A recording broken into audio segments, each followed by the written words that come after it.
A snoring partner may be annoying, but in some cases it can be a symptom of a much larger issue. Sleep apnea is a serious problem, and here to help us understand it and offer ways to treat it is our tech contributor Becky Worley and Dr. Nisha Arora, director of the Comprehensive Center for Sleep Medicine at Mount Sinai School of Medicine. Thanks to both of you so much for being here.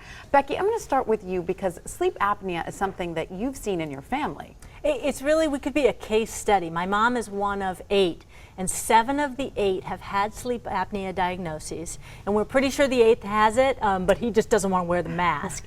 So when we have family reunions, everyone shows up with their CPAP machines, and when we all sleep in the same house, it sounds like there's a jet landing because there's CPAP machines everywhere. Wow. We're pretty sure that my grandfather passed away as a result of sleep apnea. We didn't know it at the time, but he fell asleep during the day, he fell asleep at the wheel, and he had the classic snoring with the stopping. Yes.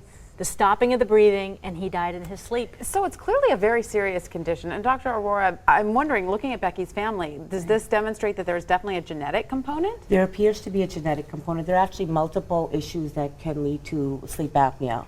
Body habitus, male gender, middle age, but there is a genetic component that is underlying also. Who is most at risk? Middle-aged men who are overweight or obese. Really? Women start to approach the prevalence once they hit menopause. And what are the problems? I mean, where can it lead, sleep apnea?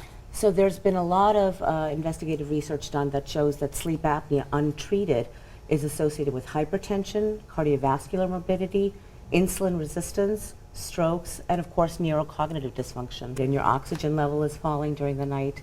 You're having these repetitive awakenings, so by the morning you feel terrible. And do some people who suffer from it then fall asleep during the day? Absolutely.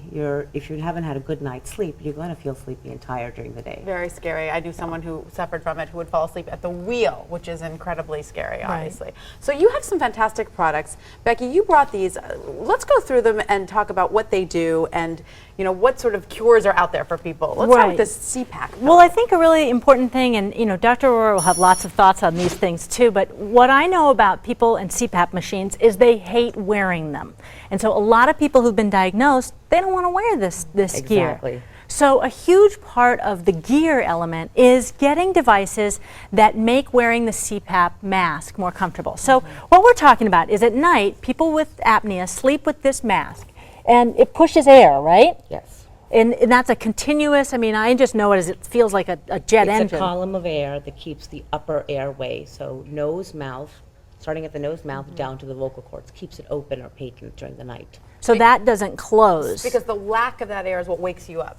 Right. In the middle of the night. Oh, okay. Gotcha. So one of the problems with wearing this mask is if you're a side sleeper, it can push against your face. So this is from Contour. This is their CPAP pillow, and what it has is a space here. So that let's say you're sleeping here, here's your head, and as you sleep, there's a concave space for the CPAP machine to fit into so that it doesn't put as much pressure on your face while you're sleeping.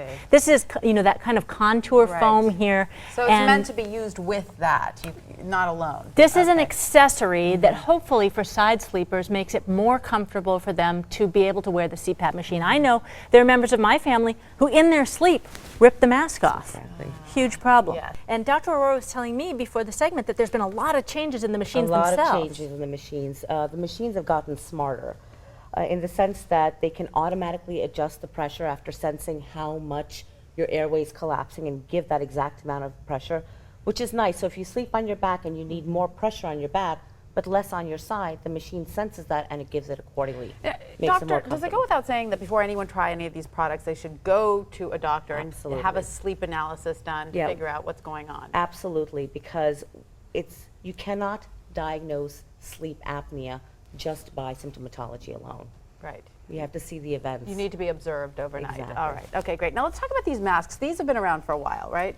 They have, and one of the big complaints is that the straps can affect, they kind of dig in a little bit or they just don't feel good. So this is Patacheek is the name of the company, and they have these really soft, snuggly fleece covers for all the straps. They come in all the different varietals because some of these masks have multiple straps at mouth and at head points depending on the severity of your apnea.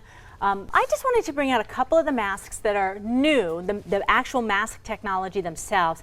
And this one really points to a trend that I hope we see, and I know my mom will corroborate this, because one of her complaints about her sleep apnea machine is how loud it is.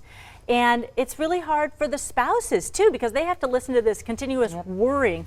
Now, this is from a company called Weinmann. It's a German company. It's not FDA approved yet, but this has reduced the decibel level of the CPAP machines by half. Oh, that's great. So much, much, much quieter. That's great. Hopefully this is a trend we'll see in the machines that are coming to the US.